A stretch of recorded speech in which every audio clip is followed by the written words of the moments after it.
berikutnya ini sedang viral juga, ya kan? Lagi rame juga. Banget. Ini yang viral ini, yang buatnya apa hasilnya nih? Dua-duanya. Dua-duanya. Karena sekarang yang buat alias Pingkan Mambo, Ya. itu sekarang kalau misalnya kita lihat live, itu lagi sedih. Semuanya berilang air mata. Ada apa sih? Padahal kan donatnya lagi viral banget tuh, dicari-cari. Bayangkan kalau mau instan at that time jadi 2 juta, Pak. Wow, 2 itu juta. luar biasa sekali ya harganya. Iya. Dan kita juga nggak tahu sih, gue jujur belum pernah nyobain, Belum tapi nyobain. memang udah banyak banget beberapa selebriti yang memang mengomentari donatnya dari Pingkan Mambo. Dan juga sempat datang ya ke beberapa acara di Trans TV gitu, katanya donatnya itu memang Unik lah, unik iya, ya. Iya, unik cuman gitu. punya dia doang. Beda sama donat-donat yang lain. Betul. Coba nih kita lihat deh, bener nggak unik donatnya? Donat kesedihan katanya. Drama perdonatan Pingkan Mambo rupanya masih berlanjut. Serupa drama sinetron, silang pendapat mengenai donat buatan Pingkan pun kini memasuki episode yang lebih seru. Setelah sempat viral dan mendapat review negatif dari food vlogger, kali ini donat buatan Pingkan Mambo pun akhirnya mendapat penilaian langsung dari Code Blue. Menariknya, di awal Code Blue memberi pujian atas niat dan kegigihan Pingkan mencari nafkah tambahan dari menjual donat. Ekonomi kita makan donat Pingkan Mambo. Kayak mana? Minyaknya salah nih. Nomor 1, gue salut banget. Seorang penyanyi mau susah dagang. Gue salut banget. Kedua, packagingnya kemarin kurang, ini udah bagus. Tapi terus terang, pas gue dapet nggak ngerasa mewahnya gitu. Menurut gue sih nggak mahal, tapi tetap harus food grade. Tetap harus layak. Sebagai food reviewer, Code Blue merasa sekotak donat Pingkan yang dihargai dengan harga 200.000 cukup masuk akal.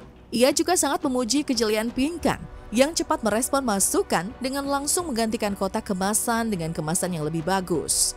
Namun tetap saja material yang digunakan untuk melapisi donat masih jauh dari kata layak. Sontak hal ini pun langsung ditanggapi Pingkan yang seolah belum sepenuhnya terima masukan tersebut. Dalamnya ini harusnya pakai coating minyak. Ya, ini kertas biasa nih, pakai kertas minyak. Looks-nya sangat tidak appetizing. Lu tahu kan donat itu digoreng baiknya pakai shortening karena itu minyaknya jadinya nggak bikin nih. Ini artinya minyaknya itu waktu di cooling rack dia nggak benar-benar tiris, resep ke dalam. Apalagi kalau adonannya itu bantet atau tebel. Itu mah bukan donat, itu mah roti goreng katanya.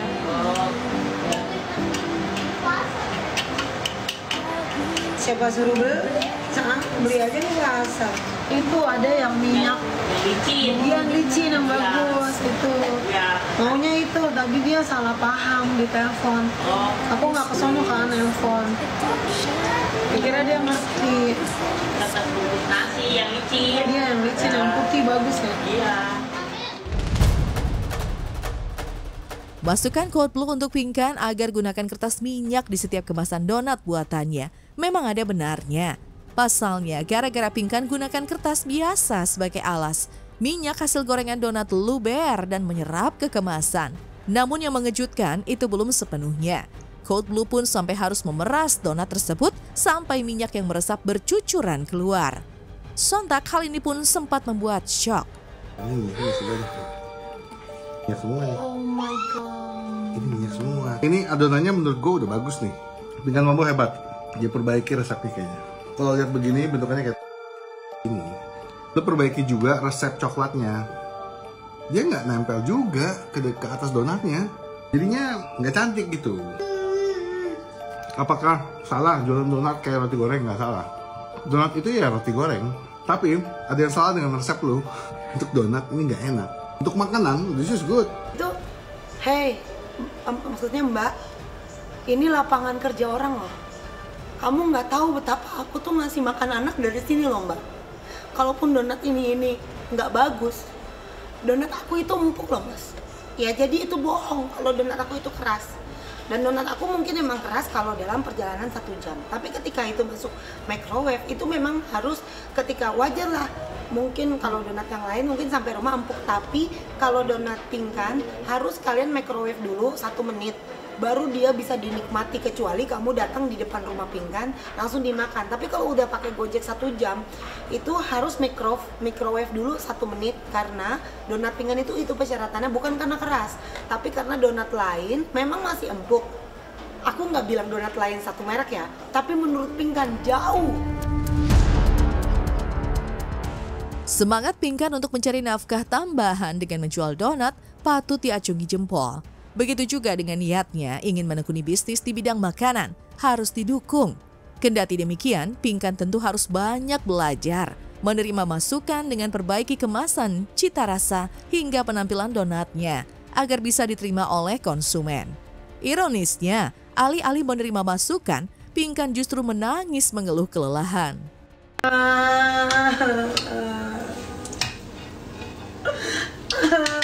Capek.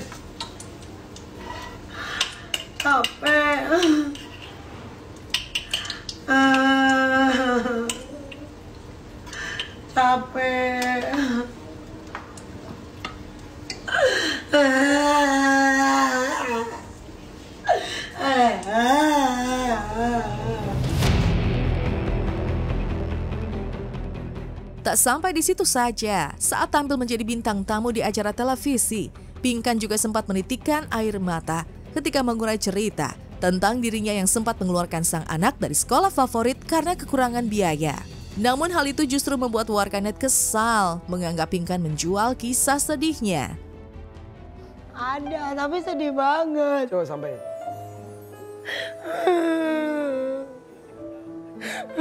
Bahkan aku kan anaknya kan homeschooling, sekolahnya itu yang Michelle sama Rachel. Buat Michelle sama Rachel, Mami mau minta maaf kalau Mami itu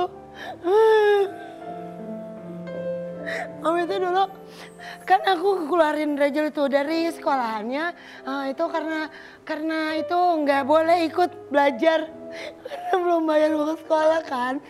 Terus aku marah gitu sama sekolahnya, kok anakku nggak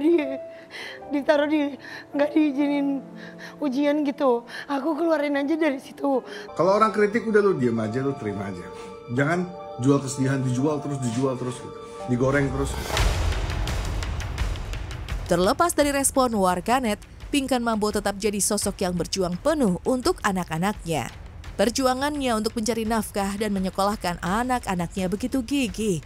Saking gigihnya, Pinkan rela melakukan pekerjaan kasar seperti berjualan donat, membuat konten, hingga rela menerima tawaran settingan dengan artis dengan bayaran ratusan ribu rupiah. Intinya sih kamu mau ngumpulin rezeki sebanyak-banyaknya dulu. Tiba-tiba Pinkan Nggak sebanyak-banyaknya, cuma cukup buat uang susu, uang makan, passive income. kontrakan. Kamu pengen punya passive Ya pokoknya income. makan aku, kontrakan udah kebayar, udah. Nggak bikin settingan? Satu kali doang itu yang masalah kemarin itu yang aku minta maaf sama Raffi kan itu aku maksudnya kan aku bikin settingan itu maksudnya aku kayak gini. Akhirnya aku lebih kaya dari Raffi kan orang juga udah tahu nggak mungkin bang. Itu mah aku buat beli uang susu anak aja maaf ya. Tapi udah nggak kayak gitu aja.